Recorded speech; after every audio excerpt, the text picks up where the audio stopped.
Hi dears, ഇന്നത്തെ നമ്മുടെ video സിന്തേരി മാൻഡിവില്ലേനെ കുറിച്ചുള്ളതാണ് കേട്ടോ. അപ്പോൾ ഈ ഒരു പ്ലാന്റ് നമ്മൾ കഴിഞ്ഞ തവണയൊക്കെ കൊണ്ടുവന്നത് ഈ സെയിം പോട്ട് സൈസിലുള്ള പ്ലാന്റ് ആയിരുന്നു. അപ്പോൾ അത് എല്ലാവർക്കും വാങ്ങാൻ അഫോർഡബിൾ ആയിട്ടുള്ളൊരു റേറ്റിലുള്ള പ്ലാന്റ് അല്ല. ഇതുപോലെ നല്ല ഭംഗിയായിട്ട് പൂക്കളുണ്ടാകുന്ന പ്ലാന്റാണ്. അതുകൊണ്ട് തന്നെ എല്ലാവർക്കും ഇത് വാങ്ങാനുള്ളൊരു ആഗ്രഹം ഉണ്ടാവും. പക്ഷേ ഈ ഒരു പ്ലാന്റിന് നോർമലി കുറച്ച് റേറ്റ് കൂടുതൽ വരുന്നുണ്ട് കേട്ടോ.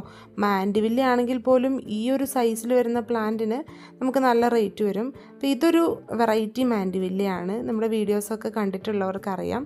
കുറച്ച് ഗ്ലോസി ആയിട്ട് ലീഫും അതിൻ്റെ സ്റ്റെമ്മൊക്കെ ആണെങ്കിലും ചെറിയ ചെറിയ ഡിഫറൻസ് ഉണ്ട്. ഇതിൻ്റെ തണ്ടുകളൊക്കെ ചെറിയ പ്ലാന്റ് ആയിരിക്കുമ്പം വളരെ തിന്നായിരിക്കും. പക്ഷേ വളർന്നു വരുമ്പോഴേക്കും കുറച്ചും കൂടി ഇങ്ങനെ സ്ട്രോങ് ആയിട്ട് വരികയാണ് കേട്ടോ ചെയ്യുന്നത്. നമുക്കിത് ഹാങ്ങിങ് പോട്ടിൽ വളർത്താനായിട്ട് പറ്റും. കുറേ പേര് ചോദിക്കാറുണ്ട് ഹാങ് ചെയ്ത് വന്ന് പൂക്കളുണ്ടാവുമോ എന്നുള്ളത്. ഹാങ്ങിങ് പോട്ടിൽ വളർത്തിയാലും ഇതുപോലെ ക്രീപ്പ് ചെയ്ത് നിൽക്കുകയാണ് ചെയ്യുന്നത്. പക്ഷേ ഹാങ്ങിങ് പോട്ടിൽ നോർമലി ഉള്ള മാൻഡിവില്ലേനേക്കാളും കുറച്ചും കൂടി ഭംഗിയായിട്ട് നിൽക്കാറുണ്ട്. പിന്നെ ഇതിൻ്റെ പൂക്കളും തണ്ടും ഇലകളും ഒക്കെ ഡിഫറെൻ്റാണ് നോർമൽ മാൻഡിവില്ലേനേക്കാളും. അപ്പോൾ ഇതിൻ്റെ പോട്ടി മിക്സൊക്കെ നമ്മൾ തയ്യാറാക്കുമ്പോൾ നന്നായിട്ട് വെള്ളം വാർന്നു പോകുന്ന മിക്സ് തന്നെ ആക്കുക. കുറച്ച് നമ്മുടെ കരിയില കമ്പോസ്റ്റൊക്കെ ഇതിൻ്റെ മീഡിയത്തിലിട്ടാൽ ഒത്തിരി നല്ലതാണ് കേട്ടോ. ഈ ഒരു മിക്സിലൊന്നും ഒട്ടും വെള്ളം തങ്ങി നിൽക്കില്ല. അതാണ് പ്ലാന്റ് ഇത്രയും ഹെൽത്തി ആയിട്ട് നിൽക്കാനുള്ളൊരു റീസൺ. അപ്പോൾ ഒത്തിരി പേര് ചോദിക്കാറുണ്ട് ഇത് ചീഞ്ഞു പോകാതിരിക്കാൻ എന്താ ചെയ്യുന്നത്, ഉണക്കേക്കാതിരിക്കാൻ എന്താ ചെയ്യേണ്ടത്. നമ്മൾ ഡയറക്റ്റ് സൂര്യപ്രകാശത്തിൽ നന്നായിട്ട് വെയിലടിക്കുന്ന ഭാഗത്ത് ഈ ചെടി ഒരിക്കലും വെക്കരുത്. അത് നോർമൽ മാൻഡിവില്ല ആണെങ്കിലും നമ്മൾ വെക്കാൻ പാടില്ല കേട്ടോ. നമുക്കൊരു ഷെയ്ഡ് കിട്ടുന്ന ഏരിയയിൽ രാവിലത്തെ ഒരു വെയിലൊക്കെ ചെറുതായിട്ട് കൊണ്ടാലും കുഴപ്പമില്ല. പക്ഷേ പടിഞ്ഞാറൻ വെയിലൊക്കെ ഒത്തിരി സമയം പ്ലാന്റിൽ അടിച്ചു കഴിഞ്ഞിട്ടുണ്ടെങ്കിൽ പ്ലാന്റ് പെട്ടെന്ന് തന്നെ നാശമായിട്ട് പോകുന്നത് കാണാറുണ്ട്. അപ്പോൾ നമ്മൾ എന്താ ചെയ്യേണ്ടതെന്ന് വെച്ചാൽ രാവിലത്തെ വെയിൽ മാത്രം കൊള്ളുന്ന സ്ഥലത്ത് നമ്മുടെ സിറ്റ് ഔട്ടിൻ്റെ ഏരിയയിലൊക്കെ വെച്ച് കൊടുക്കുകയാണെങ്കിൽ നല്ല ഭംഗിയായിട്ട് നിന്ന് ഒത്തിരി പൂക്കളുണ്ടാവും. അല്ലാത്ത ഏരിയയിലൊക്കെ വെച്ച് കഴിഞ്ഞിട്ടുണ്ടെങ്കിൽ വെയിൽ കൊള്ളാത്ത സ്ഥലമാണെങ്കിൽ കുഴപ്പമില്ല, അല്ലെങ്കിൽ ഇതിൻ്റെ ഇലകൾക്കൊന്നും ഇത്രയൊരു ഭംഗി ഉണ്ടാവില്ല കേട്ടോ. ഈ ഒരു മാൻഡിവില്ല പ്ലാന്റിൻ്റെ മറ്റൊരു പ്രത്യേകത ശ്രദ്ധിച്ചിട്ടുള്ളത് ഇതിന് കുറച്ചുകൂടി ഒരു പ്രതിരോധശേഷി കൂടുതലുണ്ട് കേട്ടോ. നമ്മുടെ നോർമൽ മാൻഡിവില്ലാസ് പിടിച്ച് കിട്ടുന്നതിനേക്കാൾ കൂടുതൽ എത്ര ചെറിയ ചെടികളാണെങ്കിൽ പോലും ഈ ഒരു മാൻഡിവില്ല പിടിച്ച് കിട്ടാനും വളർന്നു കിട്ടാനും ഒക്കെ കുറച്ചും കൂടി എളുപ്പമായിട്ട് തോന്നിയിട്ടുണ്ട്.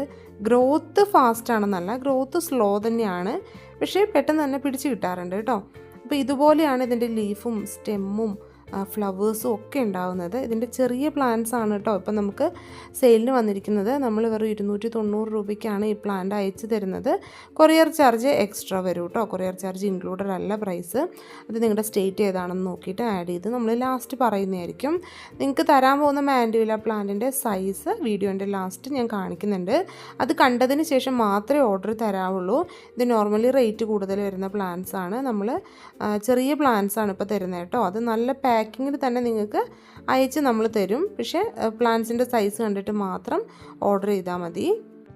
3 കളേഴ്സാണ് നമുക്ക് അവൈലബിൾ ആയിട്ടുള്ളത്, റെഡും പിങ്കും വൈറ്റും. അപ്പോൾ ഇതുപോലെയാണ് പ്ലാന്റ് സൈസ് നമുക്ക് വരുന്നത്. നല്ല ഹെൽത്തി ആയിട്ടുള്ള പ്ലാന്റ് ആണ്. ഇത് നല്ല സേഫായിട്ട് പാക്ക് ചെയ്ത് നിങ്ങൾക്ക് അയച്ചു തരും. പക്ഷേ ചെറിയ പ്ലാന്റ്സ് ആണ് കേട്ടോ. ട്രേ പ്ലാന്റ്സ് ആണ് ഇപ്പോൾ വന്നിട്ടുള്ളത്. ഇത് കുറച്ചുകൂടി കൊക്കോപീറ്റൊക്കെ ആഡ് ചെയ്ത് നിങ്ങൾക്ക് സേഫായിട്ട് കിട്ടുന്ന രീതിയിലായിരിക്കും നമ്മൾ അയച്ചു തരുന്നത്. പ്ലാന്റിൻ്റെ സൈസ് ഇതുപോലെയാണ് ഉണ്ടാവുക. ഒരുപാട് വലിയ സൈസല്ല, എന്നാൽ തീരെ പൊടി പ്ലാന്റും അല്ല, അതേപോലത്തെ ഒരു സൈസാണ്. നിങ്ങളിത് ചെറിയ പോട്ടുകളിലേക്ക് നട്ട് വയ്ക്കുക, വാങ്ങി നിങ്ങൾക്ക് കിട്ടിക്കഴിയുമ്പോൾ. ഇത് ഒത്തിരി വലിയ സൈസ് ചെറിയ റേറ്റിൽ തരാൻ ഒരു നിവൃത്തിയില്ലാത്ത പ്ലാന്റാണ്. നിങ്ങൾക്ക് കിട്ടിക്കഴിയുമ്പോൾ മാൻഡിവില്ലാസ് ഇതുപോലത്തെ ചെറിയ പോട്ടിലേക്ക് നട്ടാൽ മതി. അപ്പോൾ നമ്മൾ ചെറിയ പോട്ടുകളിൽ നട്ട് വെച്ചേക്കുന്ന പ്ലാന്റാണിത്. ഇത് എന്നിട്ട് ഷെയ്ഡിൽ വയ്ക്കുക. നല്ല ഹെൽത്തി ആയിട്ട് ഇതുപോലെ വളർന്ന് വള്ളി വീശി വന്നോളും. അപ്പോൾ ഈ ഒരു സൈസിലുള്ള പോട്ടിൽ മാത്രം നടുക. ഈ പോട്ടിംഗ് മിക്സിൽ നമ്മൾ കുറച്ച് കരിയില കമ്പോസ്റ്റ്, കുറച്ച് കൊക്കോപീറ്റ്, കുറച്ച് മണ്ണ്, എന്തെങ്കിലും ഒരു ചെറിയ ഡ്രൈ ആയിട്ടുള്ള ഫെർട്ടിലൈസറും കൂടി ആഡ് ചെയ്തിട്ട് നട്ടാൽ മതി കേട്ടോ. ഇത് നമ്മൾ അയക്കുന്നതിന് 299 പ്ലസ് കൊറിയർ ചാർജാണ് വരുന്നത്. നല്ല ഹെൽത്തി ആയിട്ട് തന്നെ നിങ്ങൾക്ക് കിട്ടുന്നത് പോലെ നമ്മൾ ഈ പ്ലാന്റ് അയച്ചു തരും. അപ്പോൾ ഈ പ്ലാന്റ് ആവശ്യമുള്ളവർക്ക് വാട്സപ്പ് വഴി ഓർഡർ ചെയ്യാം. നമ്മൾ കൊറിയർ വഴി അല്ലെങ്കിൽ പോസ്റ്റ് ഓഫീസ് വഴിയാണ് അയച്ചു തരാം. പിന്നെ കഴിഞ്ഞ ആഴ്ചത്തെ കുറച്ച് ഓർഡറുകൾ പെൻഡിങ് ഉണ്ട് കേട്ടോ. അത് നമ്മൾ ഈ ആഴ്ചയായിരിക്കും അയച്ചു തരുന്നത്. നമ്മൾ എത്ര ഡേയ്സ് കൊണ്ടാണ് അയക്കുന്നതെന്നൊക്കെ വാട്സപ്പിൽ നിങ്ങൾക്ക് ആദ്യം തന്നെ മെസ്സേജ് വരുന്നുണ്ട്.